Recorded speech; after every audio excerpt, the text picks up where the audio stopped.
నమస్తే welcome to Leo news.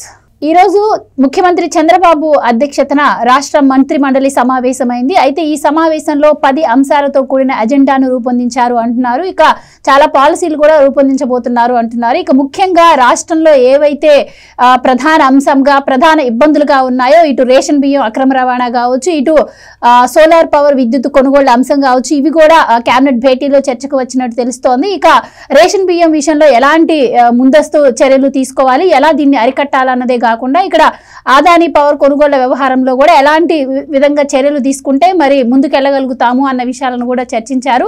నిన్న పవన్ కళ్యాణ్ గారు వెళ్లి చంద్రబాబు గారిని కలవటం, మరి రేషన్ బియ్యం అక్రమ రవాణాపై ఉక్కుపాదం మోపే అవకాశాలు ఎక్కువగా ఉన్నట్టు వార్తలు అయితే వస్తున్నాయి। ఇంకా మరోపక్క కలెక్టర్ దీనిపై పలు శాఖల అధికారులతో ఒక డిసిప్లినరీ కమిటీని కూడా ఏర్పాటు చేశారంటున్నారు। మరి దీని తర్వాత మరి ఎలా ఉండబోతున్నాయి రాష్ట్రంలో పరిస్థితులు అని తెలుసుకుందాం ఈ రోజు డిబేట్ లో। మనతో పాటు డిబేట్ లో పార్టిసిపేట్ చేసేందుకు స్టూడియోలో ఉన్నారు senior journalist doctor Durga Vadlamani గారు, అలాగే మరో సీనియర్ జర్నలిస్ట్ డివి శ్రీనివాసరావు గారు। నమస్కారం మేడం। నమస్కారం సార్। నమస్తే సార్, ఈరోజు రాష్ట్ర కేబినెట్ భేటీ అయింది, 10 అంశాలతో ఒక ఎజెండాను రూపొందించారంటున్నారు। రాష్ట్రంలో ముఖ్యంగా ప్రధానంగా ఇటు రేషన్ బియ్యం కావచ్చు, ఇటు ఆదాని అంశం, ఈ రెండే హాట్ టాపిక్గా ఉన్న నేపథ్యంలో వీటిపైనే ముఖ్యంగా ఈ భేటీలో చర్చకు వచ్చింది అంటున్నారు। సో మీరేం చెప్తారు సార్, ఈ భేటీ ఎలా జరిగింది, మరి కొన్ని పాలసీలు కూడా ఆమోదిస్తున్నారు అంటున్నారు, అవి ఎలాంటి పాలసీలు ఉండే అవకాశం ఉంటుందంటారు? ముఖ్యమంత్రి చంద్రబాబు పదే పదే ఏం చెప్తారంటే ఈ ప్రభుత్వానికి క్రైమ్ కూడా వారసత్వంగా వచ్చిందంటారు। అంటే జనరల్గా అప్పులు వారసత్వంగా వచ్చాయంటే అర్థం చేసుకోవచ్చు, ఆస్తులు వారసత్వంగా రావటం మనకి కద్దు చూస్తుంటాము। ఆస్తులు అప్పులు కాదు, నేరాలు ఘోరాలు కూడా మాకు వారసత్వంగా వచ్చాయి జగన్మోహన్ రెడ్డి నుంచి అనే దాంట్లో ఇప్పుడు ఇదే ఏది ఈ రేషన్ రైస్ మాఫియా కావచ్చు, లేకపోతే అదాని ఒప్పందాలు కావచ్చు, ఇవన్నీ కూడా జగన్మోహన్ రెడ్డి హయాంలో జరిగినవి, ఇప్పటికీ ఇవాళ ఆ పాపాలు శాపాలుగా వెంటాడుతున్న పరిస్థితి అన్నమాట। ఏంటి అదాని ఒప్పందం, ఇప్పుడు ఇందాక మీరు అన్నారు సఖీతో కుదుర్చుకున్నటువంటి ఒప్పందం, ఇవాళ జగన్మోహన్ రెడ్డి మరి FBI ఇవాళ మారుమోగుతోంది। అక్కడ న్యూయార్క్ ఈస్టర్న్ కోర్టు అక్కడ ఉన్నటువంటి దాంట్లో అక్కడ సెక్ ఏది అమెరికా స్టాక్ ఎక్స్చేంజ్ అది ఇచ్చిన నివేదికలో FBI ఛార్జ్షీట్లో స్పష్టంగా మెన్షన్ చేశారు 1750 కోట్ల ముడుపులని, వాటన్నిటికీ ఆధారాలు కూడా వాళ్ళ దగ్గర ఉన్నాయని, సాగర్ అదాని ఫోన్, అందులో వాట్సాప్ మెసేజ్లు, గౌతమ్ అదాని వాళ్ళిద్దరి పైన అరెస్ట్ వారెంట్ ఇచ్చారు। ఇప్పుడు వాళ్ళు లీగల్ ఫైట్ చేస్తోంది ఏది అదాని పవర్, దానిపైన న్యాయ పోరాటం మేము చేస్తామని అనొచ్చు, కానీ ఇవాళ ఆంధ్రప్రదేశ్ అప్రదిష్ట స్పష్టంగా ఏమంటున్నారు, అందులో ఆంధ్రప్రదేశ్ చీఫ్ మినిస్టర్ని ప్రస్తావించారు। 2019-24 మధ్య ఆంధ్రప్రదేశ్ చీఫ్ మినిస్టర్గా ఉన్నదెవరు? జగన్మోహన్ రెడ్డి। ఆయన ఏమంటాడు, అసలు నా పేరు అందులో ఉందా అంటాడు। ఇంకా నీ పేరు వేరే ప్రస్తావించాల్సిన అవసరం ఏంటి, నువ్వే కదా ముఖ్యమంత్రిగా ఉన్నది ఆ పీరియడ్లో। సో మీరన్నట్టు ఇది ఎప్పుడైతే ఆరోపింపబడిందో వైసీపీ వాళ్ళు ఒక్కటే అంటున్నారు, అంతగా ఆరోపణలు చేసే బదులు దాన్ని రద్దు చేసుకోండి ఒప్పందాన్ని అని చెప్పి। సో ఆ రద్దు గురించి ఈరోజు చర్చ జరిగింది, హోల్డ్ చేయాలా, 2900 కోట్లు డబ్బు కట్టాలి, అదే పెనాల్టీతో రద్దు చేయాలా, లేదు అంటే దాన్ని హోల్డ్ చేయాలా, ఇలా కూడా చర్చించారు। ఇది ఎక్కడ గోల, నువ్వు కుదుర్చుకుందేమో నువ్వు, ముడుపులు తీసుకుందేమో నువ్వు, ఇవాళ ఆ ఒప్పందం కూడా ఇంతవరకు జరిగిన ఇటువంటి ఒప్పందాల్లో ఎప్పుడన్నా ఎక్కడన్నా ఇలాంటి షరతు చూసారా? MOU రద్దు చేసుకుంటే 2900 కోట్లు పరిహారం కట్టాలని ఆ ఒప్పందానికి కూడా జగన్మోహన్ రెడ్డి తెగబడ్డాడంటే అతనికి ఆ ముడుపుల మీద ఎంత మోజో అక్కడే కనపడుతుంది। అంటే ఏంటి, ఇవాళ పోయేది నా సొమ్ము కాదు, అదే తాడేపల్లి ప్యాలెస్ జప్తు చేస్తారంటే ఒప్పందం చేసుకుంటాడా? ఇడుపులపాయ ఎస్టేటు లేకపోతే లోటస్ పాండ్ అవి నువ్వు పరిహారంగా నువ్వు కోల్పోతానంటే ఒప్పుకుంటాడా? మీరు అంటున్నారు రద్దు చేస్తే ఎంత పరిహారం చెల్లించాలి అని చెప్పి, సో అంత పరిహారం చెల్లించాల్సి వస్తుందని దానికి కంటిన్యూ చేస్తే, అంటే అప్పుడున్న రేటుకి కొంచెం తగ్గించేవమని కంటిన్యూ చేస్తే మళ్ళీ వైసీపీ వాళ్ళు దీనిపై ఏమైనా బ్యాడ్గా ప్రచారం న్యాయ సలహా తీసుకుంటున్నారు। ఇదేంటి, ఇది కేవలం ఆంధ్రప్రదేశ్ వ్యవహారం కాదు, ఇది జాతీయ స్థాయి వ్యవహారం। ఇక్కడ కేంద్ర ప్రభుత్వం యొక్క సలహా తీసుకోవాలా, ఇదేంటి విదేశాలకు సంబంధించిన అంశం, ఇది కేవలం ఇక్కడ జాతీయ స్థాయిలో చూడకూడదు, దీన్ని అంతర్జాతీయంగా చూడాలి। గతంలో కూడా జగన్మోహన్ రెడ్డి ఇలాగే ఏకపక్షంగా ఏం చేశాడు, PPL రద్దు అన్నాడు, ఇప్పుడు గతంలో చంద్రబాబు సీఎంగా ఉన్నప్పుడు కుదుర్చుకున్న పీపీఎల్ అతను ఏంటి ముడుపుల కోసం ఇదే ఈ అదానీ పవరు ఈ 1750 కోట్ల కోసం అప్పుడు చేసుకున్న పీపీఎల్ రద్దు చేస్తే ఏం జరిగింది? జపాన్ రాయబారి ఫైర్ అయ్యాడు. అక్కడి నుంచి కేంద్రానికి ప్రధానమంత్రికి లేఖలు రాశారు. కేంద్ర మంత్రి ఆర్కే సింగ్ జగన్కి లేఖలు రాశారు. ఏమని? పీపీఎల్ రద్దు చేసుకోవద్దు, దీనివల్ల విదేశీ వాణిజ్యం దెబ్బతింటుంది, ఇతర దేశాల్లో భారతదేశ ప్రతిష్ట పోతుంది, పరపతి సన్నగిల్లుతుందని వాళ్ళు లేఖలు రాసినా ఇతను లెక్క చేయకుండా రద్దు చేసుకున్నాడు. ఇప్పుడు ఈ రద్దు చేసుకోవటం అనేది ఇవాళ రాష్ట్ర ప్రభుత్వ పరంగా మరి ముందుకెళ్ళాలంటే న్యాయపరమైన అవరోధాలు ఏమొస్తాయనేది న్యాయ సలహా తీసుకుంటున్నారు. దాన్ని బట్టి అక్కడ నిర్ణయం జరుగుద్ది. ఇప్పుడు ఈరోజు కేబినెట్ భేటీలో ఆ న్యాయ సలహా కోరడం గురించి కేంద్రం యొక్క సూచనలు తీసుకోవడం పైన సెకీ ఒప్పందం ఆధారపడి ఉంటుంది. ఈ రేషన్ రైస్ మాఫియా ఏది పవన్ కళ్యాణ్ ఇవాళ నిన్న మనం చూసాం చంద్రబాబుతో భేటీలో 2 గంటలు ప్రస్తావించింది కూడా ఇది ఒక ఆర్గనైజ్డ్ క్రైమ్, ఏది వ్యవస్థీకృత నేరంగా. ఎలా రైస్ మాఫియా నీకు గ్రామ స్థాయి నుంచి నీకు మండల నియోజకవర్గ రాష్ట్ర స్థాయి వరకు ఈ మాఫియా డాన్స్ రాజ్యం వెళ్ళారో మనం చూసాం. పేదలకు ఇచ్చేటటువంటి బియ్యం ఏం జరుగుతోంది? దగ్గర 50,000 కోట్ల కుంభకోణం. నీకు ఏడాదికి 12,800 కోట్లు దీనిపైన బడ్జెట్ అంటే నీకు 5 ఏళ్లలో నీకు 65,000 కోట్లలో ప్రజలకి పేదలకి ముట్టిందెంత? కేవలం 10% 20% బియ్యం మాత్రమే అందించి ఇంటింటికి రేషన్ పేరుతో వెహికల్స్ 10,000 వెహికల్స్ కొని ఆ 10,000 వెహికల్స్లో ఇతను సప్లై చేసింది రేషన్ కాదు, ఏం చేశాడనమాట? పేదలకు ఇచ్చిన రేషన్ మళ్ళీ ఎత్తుకుపోవటానికి ఆ వాహనాలు వాడిన నేపథ్యంలో ఇవాళ పవన్ కళ్యాణ్ మొన్న కాకినాడ పోర్టుకు వెళ్ళాడు. ఆయన ఆ షిప్లోకి ఆయన అనుమతించకపోవటం, గతంలో కలెక్టర్ షాన్మోహన్ ఆ షిప్లోకి వెళ్ళి అక్కడ 640 టన్నుల బియ్యం పట్టుకోవటం, అక్కడ బార్జిల్లో 1140 టన్నుల బియ్యం అక్కడ ఉండటం. పవన్ కళ్యాణ్ వెంటనే ఆదేశించాడు ఏమని? సీజ్ ద షిప్ అని. ఈరోజు కూడా కలెక్టర్ ఏమంటున్నాడు? ఒక 5 డిపార్ట్మెంట్లతో ఇవాళ అక్కడ ఒక నిఘా ఏర్పాటు చేయటం, కాకినాడ పోర్టు భద్రత కూడా ఇవాళ స్టేట్ పోలీస్ ఆధ్వర్యంలో జరపాలని, ఇకపై అక్కడ ఒక పోలీస్ స్టేషన్ కూడా ఏర్పాటు చేయాలని అక్కడ బలగాలు పెంచుతున్నారు. దీనిపైన ఇవాళ ప్రక్షాళన జరగాలి. ఎందుకంటే ఇది ఇవాళ గ్రామ స్థాయి నుంచి నీకు విదేశాల వరకు విస్తరించి ఉన్న నేపథ్యంలో ఒక రాష్ట్రం కాదు, ఆంధ్రప్రదేశ్ ఒక చోట నుంచే కాదు, ఇవాళ తెలంగాణ నుంచి ఇతర రాష్ట్రాల నుంచి కూడా రేషన్ రైస్ ఈ విధంగా వస్తుంది. అంటే కేంద్రం సంవత్సరానికి 2 లక్షల కోట్లు బడ్జెట్ దీనిపైన పెడుతుంది. మొన్న బడ్జెట్లో 2,05,000 కోట్లు జాతీయ ఆహార భద్రత పైన పెట్టారు. అంటే 5 ఏళ్లలో 10 లక్షల కోట్లు. 10 లక్షల కోట్లలో ప్రజలకు అందుతోంది ఎంత? 20% మాత్రమే, అంటే 2 లక్షల కోట్లు. అంటే 8 లక్షల కోట్లు ఈ మాఫియానే ఇవాళ ఎత్తుకుపోతున్న నేపథ్యంలో ముందు ఈ మాఫియా భరతం పట్టాలంటూ అదే అన్నది ఏది? ఆ డి గ్యాంగ్ అంతు తెలుసండి. డి అంటే ఇవాళ దోపిడీగా మారింది. ఇవాళ డి గ్యాంగ్ అంటే ఈ ద్వారంపూడి గ్యాంగ్, ఏది ద్వారంపూడి చంద్రశేఖర్ రెడ్డి అక్కడ కాకినాడ సిటీ ఎమ్మెల్యేగా ఎలా మరి తన తండ్రినేమో సివిల్ సప్లైస్ కార్పొరేషన్ చైర్మన్గా చేసుకున్నాడు ద్వారంపూడి భాస్కర్ రెడ్డి, అలా తమ్ముడినేమో రైస్ మిల్లర్స్ అసోసియేషన్ స్టేట్ ప్రెసిడెంట్గా ఎవరు? వీరభద్రారెడ్డి ద్వారంపూడి. అతనే మళ్ళీ షిప్పింగ్ ఏజెన్సీలకు కూడా అధ్యక్షుడిగా. అంటే 4 విధాలుగా దోపిడీ, అటు షిప్పింగ్ ఏజెన్సీలు వీళ్ళ కిందే, ఇటు రైస్ మిల్లులు వీళ్ళ కిందే, సివిల్ సప్లైస్ కార్పొరేషను వీళ్ళ కిందే, ఎమ్మెల్యే వాడే. అంటే అసలు ఎలా దోపిడీ చేశారో ఇవాళ అందరికీ పంచారు. ఏంటి? ఎమ్మెల్యేలకి అక్కడ ఉన్నటువంటి ఆ మండల దగ్గర నుంచి రెవెన్యూ, పోలీస్, దీని వెనక ఐపీఎస్లు ఉన్నారన్నారు. ఇవాళ వీటన్నిటిపైన మరి ఇవాళ సమగ్ర దర్యాప్తు జరపటమే కాదు, ఇవాళ మాఫియాని రూట్ అవుట్ చేస్తే తప్ప ఈ మొత్తం ఏది ప్రజలకు ఇస్తున్నటువంటి పేదలకు ఇస్తున్నటువంటి ప్రతి రూపాయి ఇవాళ పేదోడికి అందాల. అది అందటం కోసం మరి కూటమి ప్రభుత్వాన్ని ఈ ప్రజలు ఎన్నుకున్నారంటే ఎన్నో ఆకాంక్షలతో ఏర్పడినటువంటి ప్రభుత్వం ఒక సంకల్పంతో వీళ్ళని గెలిపించారు. ఏది? వైసీపీ విముక్త ఆంధ్రప్రదేశ్ అని వీళ్ళు పిలిపించినప్పుడు మరి నీకు 94% స్ట్రైక్ రేట్, మరి నీకు 57% ఓట్ షేర్తో మిమ్మల్ని గెలిపించారంటే 164 మంది ఎమ్మెల్యేలని మీరు మరి కనీసం మీ నియోజకవర్గాల్లో ఈ మాఫియాకు అడ్డుకట్ట వేస్తే తప్ప ప్రజల యొక్క ఆమోదం వీళ్ళు పొందలేరు. రైట్ మేడం, ముఖ్యంగా ఈ రేషన్ బియ్యం విషయానికి వస్తే ఆంధ్రప్రదేశ్ ప్రజల నుంచి పలు రకాల వాదనలు వినిపిస్తూ ఉన్నాయి.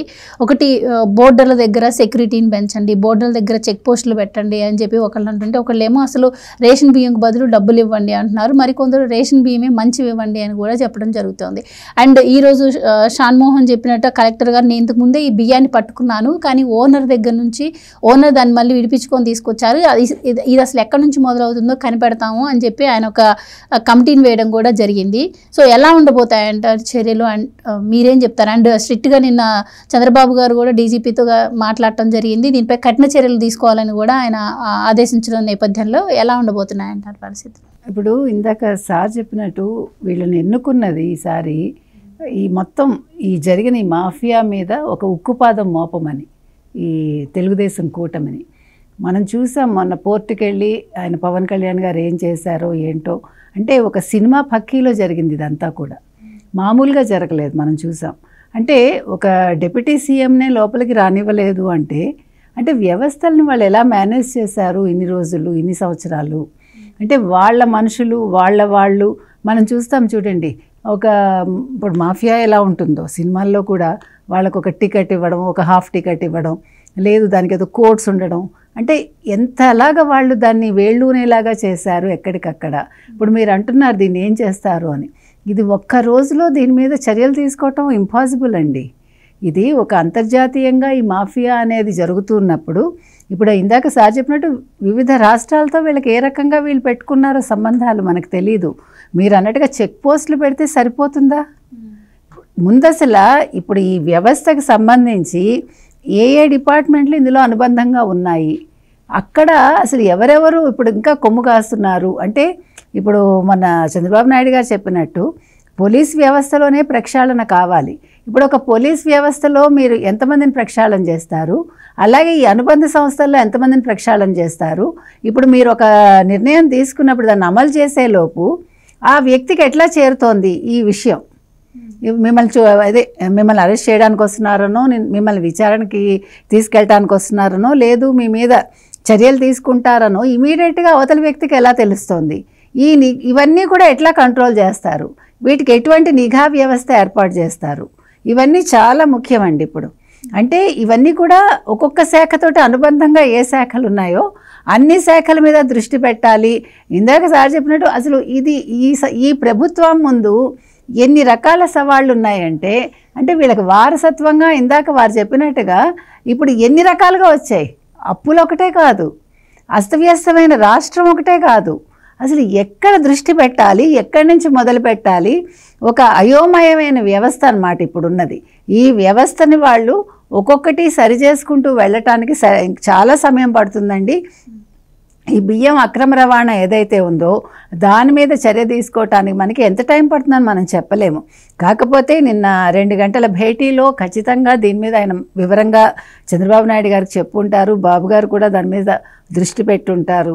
అదేవిధంగా మీరు అన్నారు ఇందాక, ఇంకా అంటే ఇప్పుడు బియ్యం బదులు డబ్బులు ఇవ్వచ్చా, లేదు సన్న బియ్యం అడుగుతున్నారు.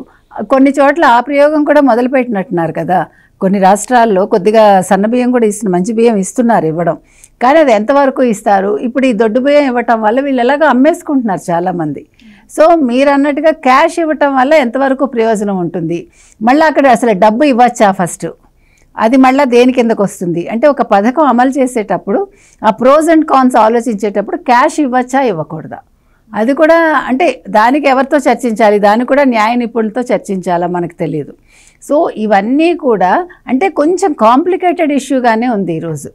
ఒక వైసీపీ ప్రభుత్వం 5 ఏళ్ళు ఉండడం వల్ల ఒక జగన్మోహన్ రెడ్డి చేసిన అరాచకాల్లో ఇది అన్నిటికంటే మించిన అరాచకమేమో. అంటే ద్వారంపూడి ఇందులో ఇన్వాల్వ్ అయ్యి ఉన్నా, ఇందాక చెప్పినట్టుగా ద్వారంపూడి కుటుంబం మొత్తం ఇందులో ఇన్వాల్వ్ అయ్యి ఉన్నా వెనకాల పెద్దవాళ్ళ హస్తం లేకుండా చేయడుగా.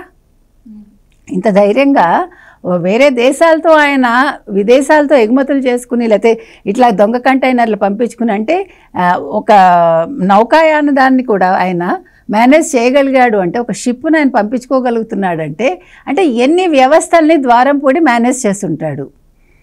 దీన్ని ఎక్కడి నుంచి ఎక్కడికి ఎట్లా, ఒక ఆఫ్రికా దేశం నుంచి ఇక్కడి నుంచి ఆఫ్రికాకి వెళ్తోంది, ఇక్కడి నుంచి ఇంకెక్కడికో వెళ్తోంది.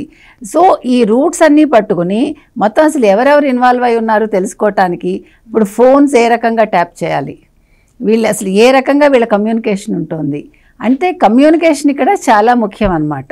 సో వీటన్నింటి మీద దృష్టి పెట్టాలండి. ఇవాళ క్యాబినెట్ మీటింగ్లో దీని మీద చర్చకు వచ్చింది. ఇంకా చాలా అంశాలు వాళ్ళు నిర్ణయాలు తీసుకున్నారు. ఇవాళ అక్రమంగా గత 5 ఏళ్లలో కట్టిన గృహాల మీద అవన్నీ కూడా రద్దు చేయాలనుకున్నారు. అదేవిధంగా PM ఆవాస్ యోజన గిరిజన గృహాల నిర్మాణం మీద వాళ్ళు దృష్టి పెట్టారు. అది దానికి ఆమోదం తెలిపారు వాళ్ళు. ముఖ్యంగా డిసెంబర్ 15 పొట్టి శ్రీరాములు గారి ఆ రోజు వారు ఆత్మబలిదానం చేశారు. సో దాన్ని సంస్మరణ దినంగా చేస్తామంటున్నారు. అదేవిధంగా ఆయుర్వేదం, హోమియోపతి వాళ్ళ ప్రాక్టీషనర్స్ రిజిస్ట్రేషన్ ఏదైతే ఉంటుందో ఆ చట్టాలను సవరించాలని, తర్వాత స్పోర్ట్స్ అండ్ పర్యాటకానికి సంబంధించి 24, 29లో కొన్ని సవరణలు చేయాలనుకుని, ఇట్లా వీటన్నింటి మీద ఇవాళ క్యాబినెట్ చాలా నిర్ణయాలు తీసుకుందండి. సో వాటిలో మీరు చెప్పినట్టుగా ఈ బియ్యం రవాణా అనేది అన్నిటికంటే ముఖ్యం మనకి. అదేవిధంగా అదానితో విద్యుత్ ఒప్పందాలు ఏవైతే ఉన్నాయో అది కూడా చాలా అతి ముఖ్యమైనది అది. సో దాన్ని రద్దు చేసుకోవటం వల్ల ఇన్ని వేల కోట్లు వెనక్కి ఇవ్వాలి అంటే, సో అంటే జగన్మోహన్ రెడ్డికి రాష్ట్ర ప్రయోజనాల కంటే తనకు వచ్చే ముడుపులే ముఖ్యమనేది ఇక్కడ తేటతెల్లమవుతుంది. ఆయన చాలా మంచివాడిని, నాలాంటి వాడు ఉండడు ప్రపంచంలో అని పాపం మొన్న కూడా ప్రెస్ మీట్ పెట్టి చెప్పుకున్నాడు. ఇంతకంటే మంచిదనానికి తార్కాణం ఇంకోటి లేదు. 1750 కోట్లు నాకు వస్తుంటే 2900 కోట్లు నేను రద్దు చేసుకుంటే మీతో ఈ ఒప్పందాన్ని కడతాను అని అన్నాడంటే ఇంకా అంతకంటే మంచితనం ఏముంటుందండి ప్రపంచంలో. బాగా చెప్పాడు పాపం. సో అదండి ఇవాళ తీసుకున్న నిర్ణయాల వల్ల అంటే అడుగు ముందుకు పడాలి. పడింది ఆల్రెడీ, ఈ పడింది సరిపోదు, ఇంకా చాలా అడుగులు పడాలి. అడుగులు పడాలంటే ఎంతోమంది దీనికి వాళ్ళ అంటే వాళ్ళ బ్రెయిన్ ఒకటే కాదు, వాళ్ళ సహాయం కూడా అందించాలి. అంటే వివిధ శాఖల నుంచి నేను అనేది. Right sir. ముఖ్యంగా దీంట్లో అమరావతి పునర్నిర్మాణంపై కూడా చర్చించారు. అలాగే CRDA ఆమోదించినటువంటి 26 అంశాలను కూడా ప్రస్తావనకు వచ్చాయి. సో అవి కూడా ఆమోదించింది క్యాబినెట్ అంటున్నారు. ముఖ్యంగా రియల్ టైమ్ గవర్నెన్స్ మీద కూడా దృష్టి సారించారు, అది కూడా అంటున్నారు. మీరేం చెప్తారు సార్ దీని గురించి? మరి కొద్ది రోజుల్లో అమరావతి పునర్నిర్మాణ పనులు స్టార్ట్ అవుతాయంటారా?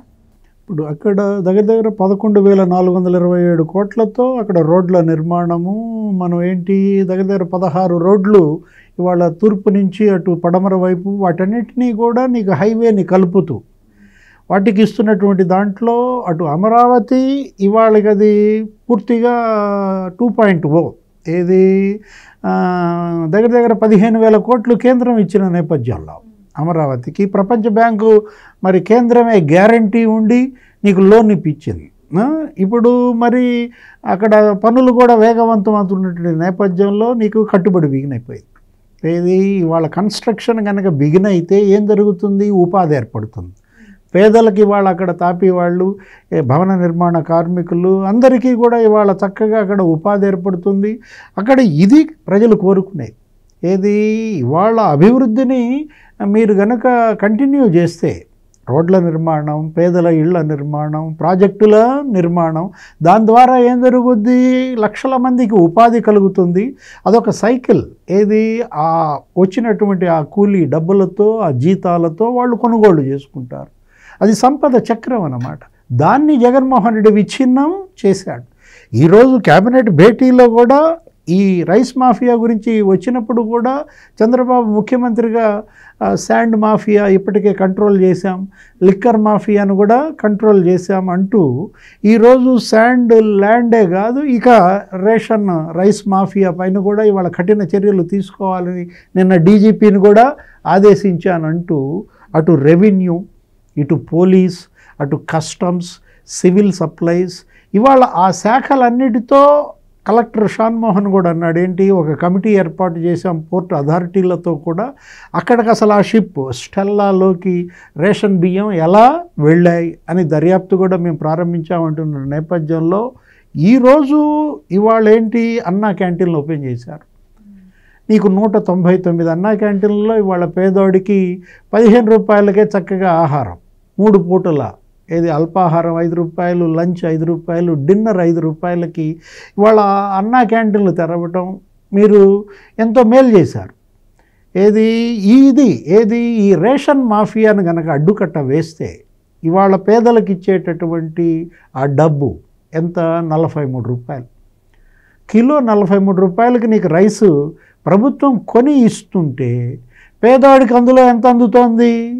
8 రూపాయలు అందుతోంది. అతను ఏం చేస్తున్నాడు? ఆ బియ్యం తినకుండా 8 రూపాయలకి మళ్ళీ అమ్మేస్తున్నాడు. అదే అతను తినే బియ్యం ఇస్తే ఈ పరిస్థితి రాదు కదా.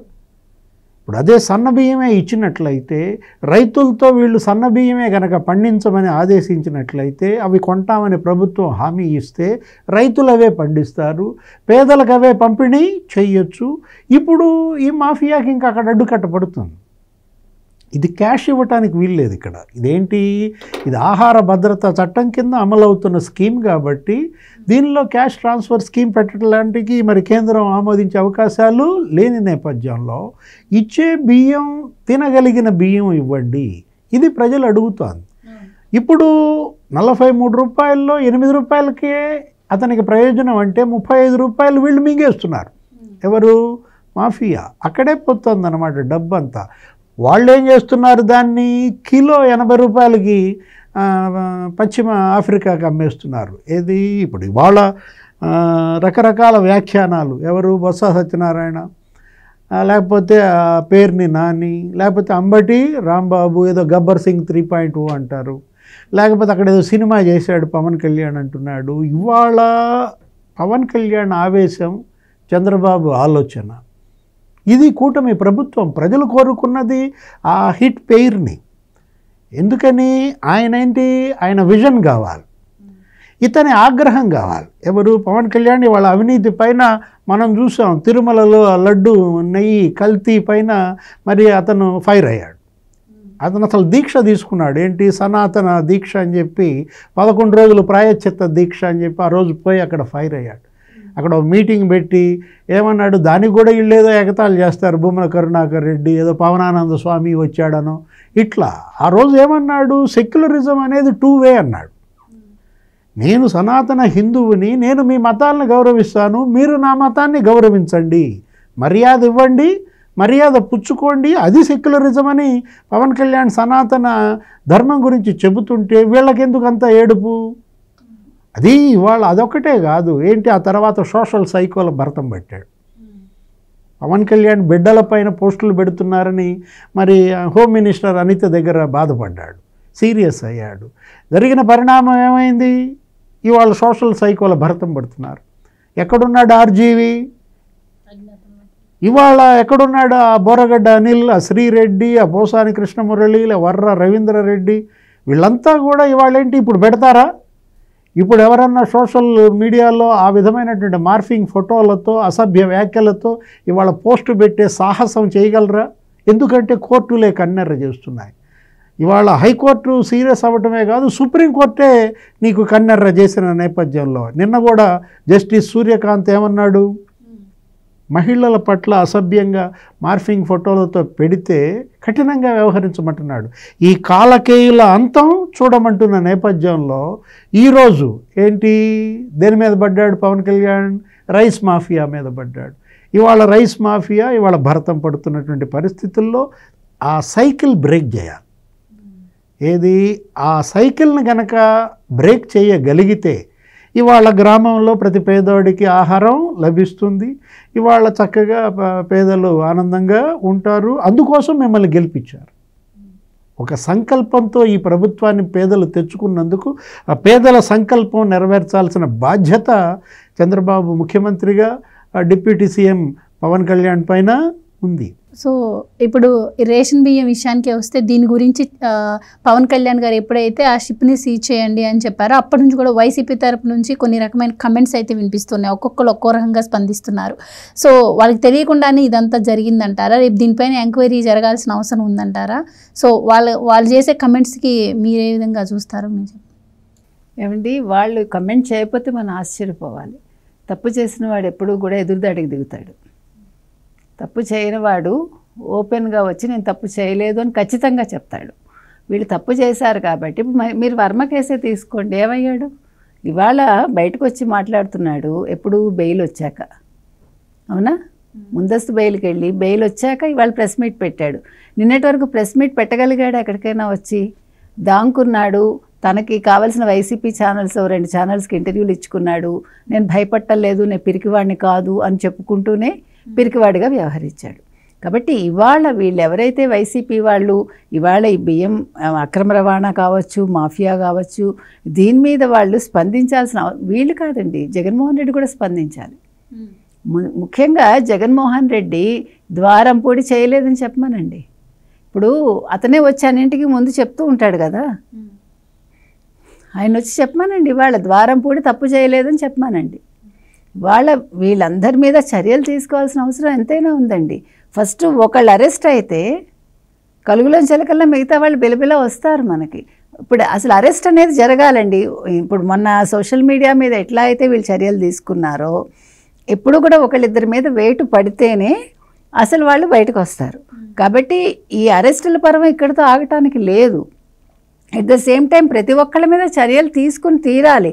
ఇప్పుడు ఎవడైతే సోషల్ మీడియాలో రకరకాలుగా అంటే ఈ బియ్యం అక్రమ రవాణా మీద వైసీపీ వాళ్ళు కమెంట్స్ పెడుతున్నారో వాళ్ళు వచ్చి మాట్లాడమనండి దమ్ముంటే. ముఖ్యంగా ఇక్కడ జగన్మోహన్ రెడ్డి గారు ఏమంటున్నారంటే ఏదైతే అంశం వాళ్ళ ఆరోపణ నింద వస్తుందో వాళ్ళపైన దాన్ని తిప్పి కూటమి ప్రభుత్వం మీద నెట్టే ప్రయత్నం ఈ 6 నెలల నుంచి మనం చూస్తూనే ఉన్నాం. ఒకటి కరెంటు ఛార్జీలు ఎక్కువ పెంచారంటాం కావచ్చు, 2 రైతులకి ఈ ధాన్యం సేకరణ అంశం కావచ్చు, అలాగే దళారులు ఎక్కువ దోచుకుంటున్నారు రైతులని చెప్పి మళ్ళీ కొత్తగా ప్రచారం చేస్తోంది. సో మీరేం చెప్తారు? ఇదొకటే కాదు, ఇంకా చాలా చేశారండి వాళ్ళు ఏం చేసినా దాని మీద వాళ్ళు మీరు చెప్పండి. జగన్మోహన్ రెడ్డి ముందు కమెంట్ చేస్తాడు, ఇది కూటమి ప్రభుత్వం వచ్చాకే అవినీతి పెరిగిపోయింది అంటాడు. కూటమి ప్రభుత్వం వచ్చాకే మీరు చెప్పండి దళారీ వ్యవస్థ పెరిగింది అంటాడు. లేదు కూటమి ప్రభుత్వం వచ్చాకే అక్రమాలు జరుగుతున్నాయంటాడు. లేదు సోషల్ మీడియా వాళ్ళ మీద దాడులు జరుగుతున్నాయంటాడు. ఆయన అన్నీ మీరు చెప్పినట్టుగా తెలుగుదేశం కూటమి మీదకి నెట్టడానికే చూస్తాడు. అంటే వాళ్ళు చేసిన ప్రతి తప్పిదాన్ని ఆయన తెలుగుదేశం కూటమి మీద నెట్టడానికి చూస్తాడు.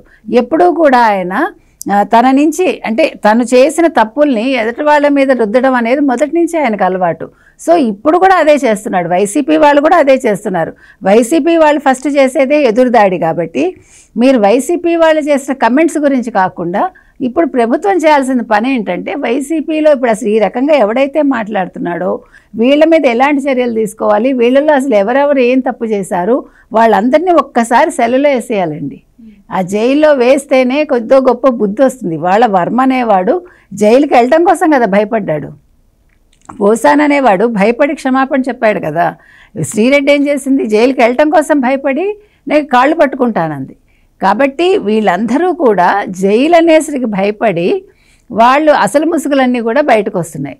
కాబట్టి ఇవాళ వైసీపీలో ముఖ్యంగా ఈ బియ్యం దందా కావచ్చు, మరొకటి కావచ్చు, ఎవరిని వదలటానికి వీల్లేదండి. ఇవాళ క్యాబినెట్లో కూడా అదే చెప్పారు, మనం కొన్ని కంట్రోల్ చేయగలిగాము. మద్యం మాఫియా కావచ్చు, ఇసుక మాఫియా కావచ్చు, ఇవన్నీ కూడా మనం కంట్రోల్ చేయగలిగామని చంద్రబాబు గారు చెప్తూనే ఆగ్రహం కూడా వ్యక్తం చేస్తున్నారు. ఇప్పుడు జలజీవన్ మిషన్ ఏదైతే ఉందో దానికి సంబంధించి ఆయన ఇంకా సరిగా అమలు కావట్లేదని వాళ్ళు బాధపడడం కూడా జరిగింది.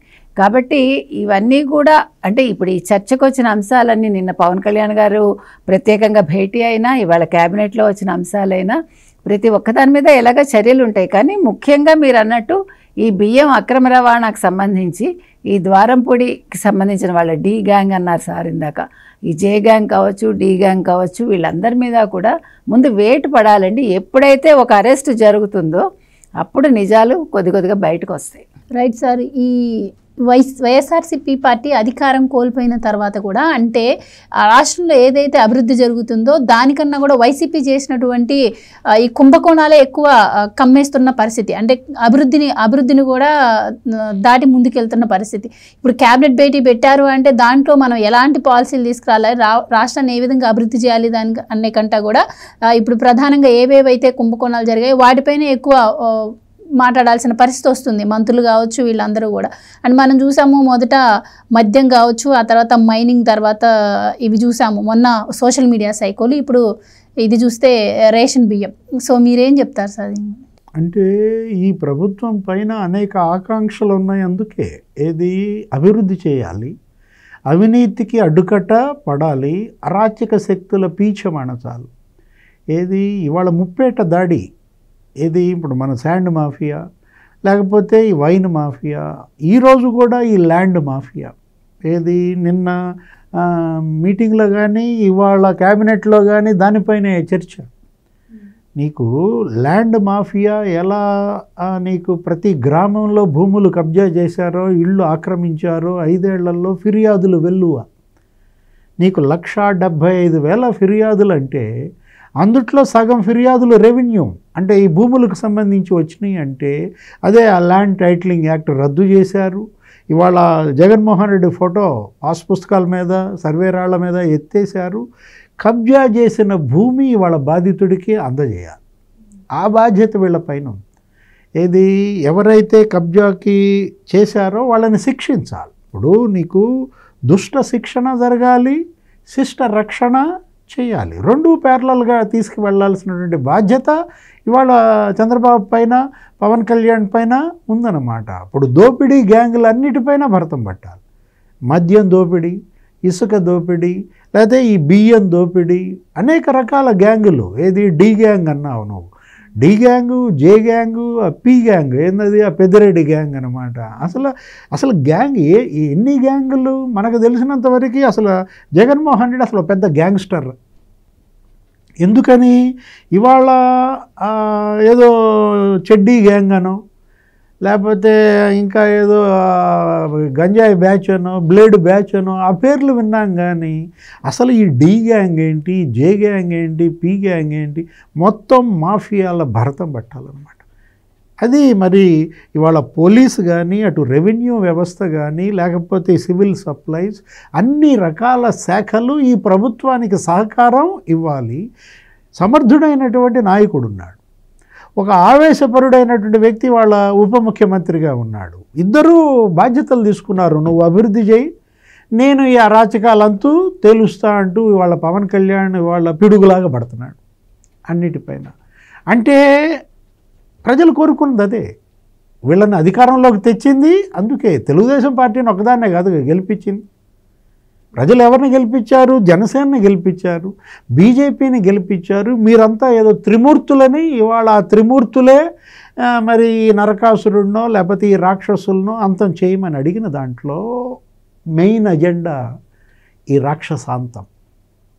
ఏది ఇవాళ ఈ ఎవరైతే చెలరేగిపోయారో, ఇవాళ భూములు కబ్జా చేశారో, ఇళ్ళు ఆక్రమించారో, లేకపోతే ప్రభుత్వ ధనం, పేదల సొమ్ము దోచేశారో వాళ్ళని ఇవాళ భరతం పట్టాలి. దానికోసం పోలీస్ కానీ మరి అన్ని వ్యవస్థలు సహకరించాలి. కేంద్రం ఎటు సహకరిస్తోంది, నిధులు ఇస్తోంది, పూర్తి స్వేచ్ఛని ఇస్తోంది. ఇవాళ రాష్ట్ర ప్రభుత్వానికి కావాల్సినటువంటి వెన్ను దన్నుగా మరి నరేంద్ర మోడీ ప్రభుత్వం నిలబడినప్పుడు మరి మరో 10 ఏళ్ళు చంద్రబాబే ముఖ్యమంత్రిగా ఉంటారని కూడా పవన్ కళ్యాణ్ అన్న నేపథ్యం. ఏదైనా సరే ఆంధ్రప్రదేశ్కి ఇవాళ అన్నీ మంచి రోజులే. ఏదో వికసిత ఆంధ్రప్రదేశ్ అంటున్నారు, విజన్ 2047 అంటున్నారు. వాళ్ళు ఎంత అభివృద్ధి చేస్తారో ఆ అరాచకాన్ని కనుక అణిచేయకపోతే వీళ్ళు చేసిన అభివృద్ధిని వాళ్ళు కూలేస్తారు. మీరు కట్టుబడి గడితే వాళ్ళు కూలగొట్టడానికి రెడీగా ఉన్నారు. మీరు రోడ్లు వేస్తుంటే వాళ్ళు రోడ్లు తవ్వేస్తారు. చూసాం మనం అమరావతిలో రోడ్లు ఎలా తవ్వేశారో. స్టీల్ కూడా ఎత్తుకుపోయారు కదా, ఇసుక కూడా ఎత్తుకుపోయారు కదా. అంటే మెయిన్గా మీరు చేసే అభివృద్ధి వాళ్ళ నిలబడాలన్నా, ప్రజలు ఆ అభివృద్ధిని మరి అనుభవించాలన్నా ఈ అరాచక శక్తుల్ని అణిచేయాలి. థ్యాంక్ యూ సో మచ్ అండి. Thank you so much madam. So ఇది వాళ్ళ డిబేట్. మరో డిబేట్తో మళ్ళీ కలుద్దాం. Keep watching.